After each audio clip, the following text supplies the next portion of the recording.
Alliance is in good hands. I got the privilege to interview the community manager for Ironhide Game Studio and the lead game designer for Kingdom Rush Alliance. From this conversation, I managed to obtain some information about their game design philosophy that makes me very optimistic about the future of Alliance.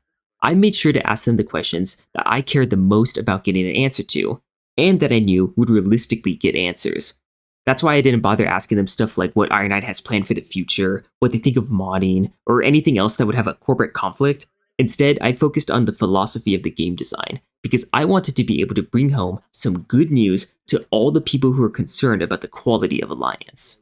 So without further ado, here's the first thing I asked. Make sure to enable the captions in order to properly understand everything in this audio. What do you hope to achieve when you design a tower? What do you hope for its end result to be when you create it for the game?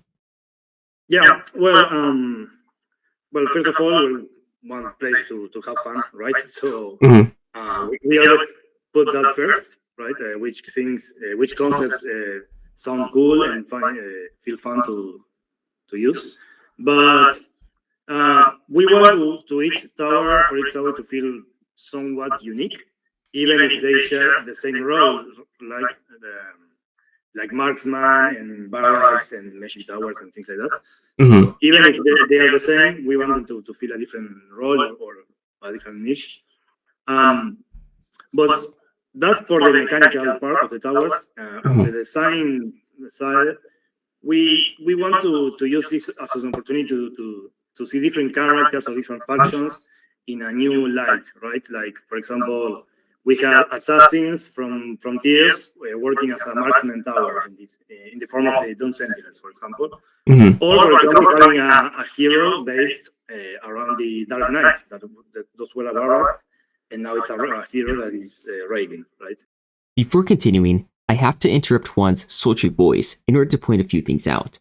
First of all, this idea of making sure every tower fulfills a unique role stands in stark contrast to the Vengeance tower design philosophy. In that game, it felt like many towers filled overlapping roles, or at the very least, achieved similar enough goals that you could pinpoint the tower that best filled the role and easily have a meta choice every single time. The most obvious example of this is with the artillery, where Rocket Riders, Goblin War Zeppelin, Sandworm Hollow, and Ignis Altar all deal concentrated area damage, and besides Rocket Riders, all had a form of stalling as well. For being the indubitable best of these four, the Ignis Altar skyrockets to S tier, while the rest feel like suboptimal choices. Contrast this with the Alliance tower designs. Let's take the Paladin Covenant for the first element of comparison. They can be upgraded to gain healing and temporary invulnerability, so they can persist at stalling enemies as long as the waves they block don't deal above a certain threshold of damage. Then there's the Demon Pit, which lacks a rally point, but spawns demons that explode when they die, inflicting AoE stun. This means that a player can pick Demon Pit to counter enemies who deal enough damage to counter paladins. But rather than being outright stronger than paladins for countering enemies who are tougher than what paladins counter, the units are spawned chaotically without a rally point, so you're trading dependable blocking power for something more hacksy. This is a strategic choice that you can find the best answer to through analysis of the level. In other words, Alliance is a strategy game. What have we been craving all this time? What have we been complaining about for not having all this time? To me, it boils down to the game's straying away from feeling like tower defenses. Most Origins criticism comes down to feeling like hero and spell micro overshadows any strategic choices with the towers. Most Vengeance criticism boils down to the strategic thinking being overshadowed by RNG and towers being outright stronger versions of other towers. Alliance is a lot more proper in this sense. It is both necessary and difficult to make the right tower choices. Right. So we always try to find the role in the game first. We have like your traditional archers, basic archers. Then you have the ballista that fires in rapid bursts of arrows. And then we try to see which theme fits better with that concept. Oh, I see. So you kind of design the concept first and then try to find the mechanical role afterwards? No, it depends. Sometimes we want to fill a specific mechanical role, and then we try to find the theme. But other times, like I don't know, the necromancer, we really thought it would be nice to have it back. So there we wanted the necromancer to be in the game. So Uh in that huh. case, it was the other way around. Yes. Oh, I see. Yeah, it could be anything. That's part of the fun of designing, right? Yeah. All I have to say about this is that the design process at Ironhide is flexible. This is because, as Juan said earlier, their first priority is to make sure the player has fun. The way I see it, if it's the design that's more fun, then the designers will try to ensure that that makes it into the game. If it's the mechanical role that's more fun, then that is what they will try to ensure makes it into the game. Ideally, they find the most fun pairing of gameplay role and design to make it into one tower. This leads me to my next question. But I was also wondering what you hope for the player to experience when using these towers that you design.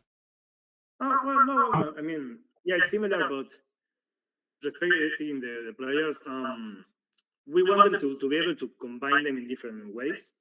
Uh, Being that you want to play, I don't know, mostly a marksman tower with just a barrack, and it can feel fun. It should be fun to use many marksman towers. Or in this game in particular, you could be trying to play with an all dark army or all dark Dinidia towers, right? So Right. we want to make it possible that you could make those strategies viable, right? So it's everyone feels unique. You can find different spots to place each tower. I see. Yeah, so I would assume that you would try to find a nice balance between it feeling fun by being effective, but still challenging, so that way the player's not bored while using these towers. Yeah, So I exactly. imagine it's quite difficult to find the balance there where it feels like they're still strategizing. Yes, yes, and it was a challenge considering that we have now two heroes at all times, right?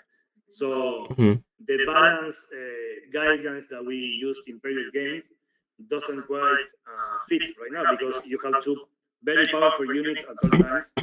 So we have to balance around that, but uh, I think we can say that it's turning out good. I mean, well, you are a tester, so you know that it's been a lot of feedback.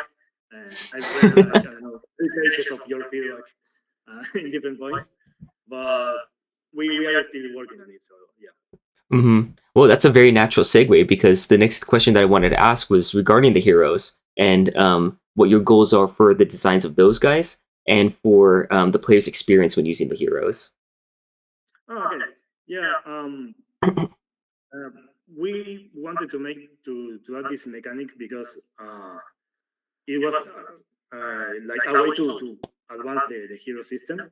Uh, and we wanted to add a little bit of micromanagement in the game. Hmm.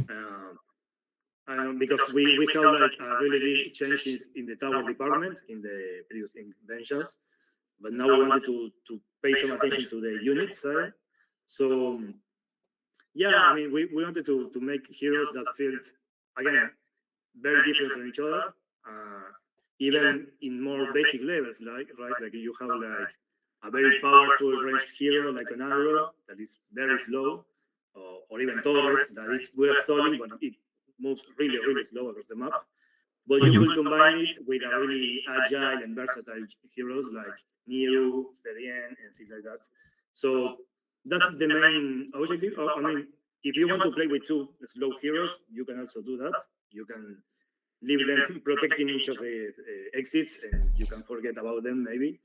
But yeah, we want to tackle different playstyles and accommodate to that. Yeah, I really admire that because I've always been of the opinion that games should emphasize player choice as much as possible, and Alliance has no such restrictions on that. There's no rules about having only Linearian heroes or only Dark Army heroes. There's no rules about anything. You can choose as many of them as you like. I guess, the only rule is that you can only have two, but even then, that's Yeah, broadening the scope from before. exactly. So. And because the theme of the game is alliance, we didn't want to force players to play with one faction or the other. I mean, you can if you want, but the main idea is to encourage playing with both sides, right? So it's it could be fun to combine the forces, right? Because it's the only game where you can do that as of now. play with the good and the bad guys at the same time. There's more of the same conversation about the gray areas between armies now, but I want to skip ahead to when we go back to discussing game design. I'm particularly focused on your goals with like changing up the spell roster. So now there's no longer the Rain of Fire type spell, and we have 2 hero spells. Yeah. You mean like the Rain of Fire and Thunderstorm ones, right? Mm-hmm. Yeah. Well, because we have now 2 heroes, we wanted to use any opportunity we had to get the most also out of that feature. So we thought it was fitting to have each hero have their own spell, like in previous game, and not limiting to having like a neutral or common spell, right? So Mm-hmm. that also allow us to get more combinations, right? Because now you have 2 different powers that depends on your hero to combine, and you can, I don't know, use new routes to slow enemies, and if they are still going, you can use Serians trapped to trap them in the space, right? So Mm-hmm. I think it's more fun if we let players create their own combination of powers and make them equally powerful. To clarify here, he's saying that in order to grant the player more freedom of choice, they'd let each hero have their own hero spell instead of giving a universal spell like Rain of Fire. Yeah, from my experience as a tester, I know that it feels, again, like I was saying before, like you have more options now, because instead of having your one big spell, now you have 2 big spells. So if you feel like you really need that much firepower, you just double the firepower by using them twice. Yeah, and we also didn't want to like leave the UI so crowded, having like 4 hero spells, right? So Mm-hmm. we decided to remove it entirely. Yes. Yeah, it's a difficult balancing act, I'm sure, to make sure that every tool at the player's disposal feels effective still without overpowering all of the other tools. Yes, exactly. Yeah, if you had to come up with like a percentage, what would you say the like distribution should be for player power? Like for example, my understanding is that like in Origins, for example, the hero makes up maybe about 15% of the player's tools, and then Thunderbolt makes up about 10% of the player's power, and then the towers would make up the remaining 75%. Okay. Yes, that makes sense. Yeah.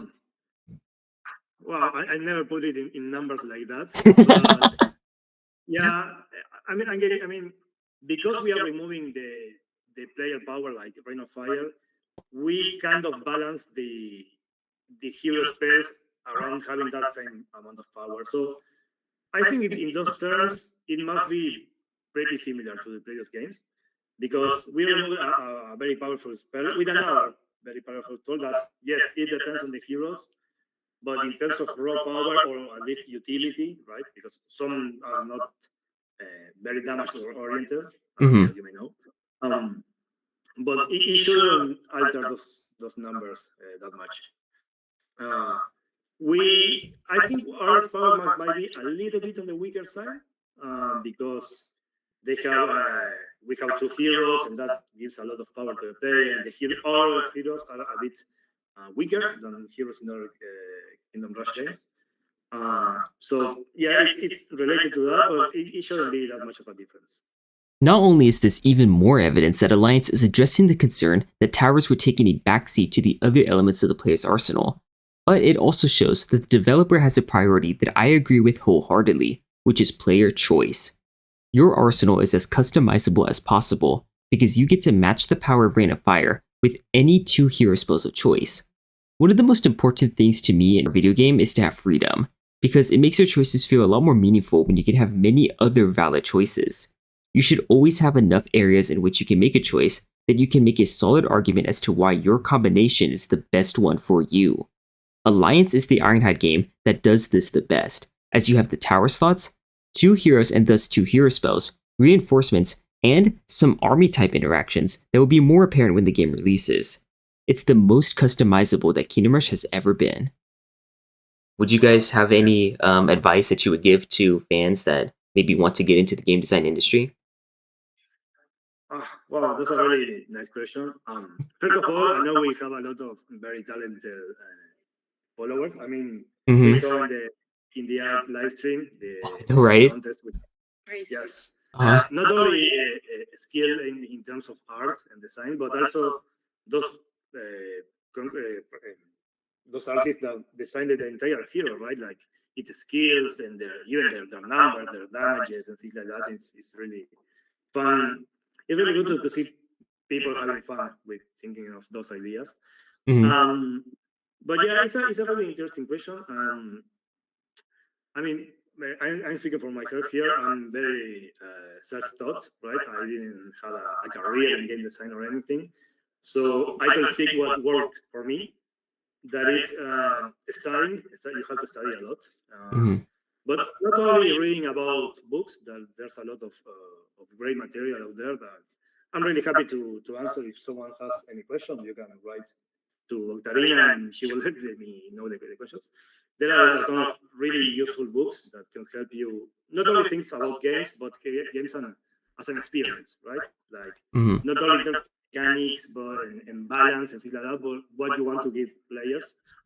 Um, but yeah, you should first of all read and study, but you can also learn a lot from other developers, right? Because each game is a world in itself.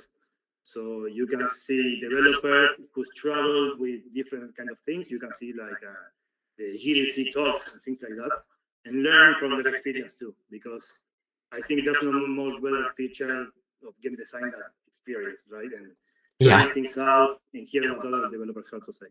Um, but yeah, those are my key advices regarding it. I mean, I consider you have to really learn to listen to other people, right? To Mm-hmm. because one can get too much inside their own head about what they want to do, but you need to to hear what other people have to say and what they feel. Yeah, exactly. I mean that's helped us as a company as a whole, right? Like listening to players' feedback and try to work upon it. I know you as a tester know it. I know we are not always on the same page, but or we don't we might not agree on the same things, but it's really important to listen, but also you can try to listen to yourself because you know what you want to create, so it's a balance you have to get there. Well, yes, any yeah, any chance you have to put your knowledge to the test. I really like game jams. I'm still participating in some one from time to another. That's a really nice advice. Yes, to put your knowledge in practice. Yes. I wanted to ask that question in particular because I know that a lot of fans of Ironhide's games, myself included, have considered becoming game developers themselves, and I think Ironhide themselves are an inspiration for many of us. It's obvious that Juan has a strong work ethic and the courage to put himself out there. I am quite confident that Ironhide as a whole is hardworking and willing to be bold. Alliance itself takes some risks by maintaining the controversial Vengeance Tower system, having premium towers, using the Soul Point upgrade system, the new 2-hero system, having the last level, and more. Say what you want about the monetization practices behind the tower and hero systems, but to an extent, the game developers do believe in the art they are creating. And I think that from how wholesome Juan Fernandes is, Alliance is more art than product. There's 1 week left until the release of the game. Now is the time to wishlist it on Steam and pre-order it on mobile. I'm speaking as myself and not someone sponsored by Ironhide when I say that if you are that big of a fan to be watching my videos about these games, then Alliance is a game worth getting. After beta testing every level's campaign, heroic, and iron on the hardest difficulty from a fresh save, I can confidently say that this is the new, hardest Ironhide game by far. It is on par with the difficulty mods that I have live streamed. But unlike a modded game, this is an authentic experience curated by Ironhide themselves. This is a game for the fans. I hope it blows you away.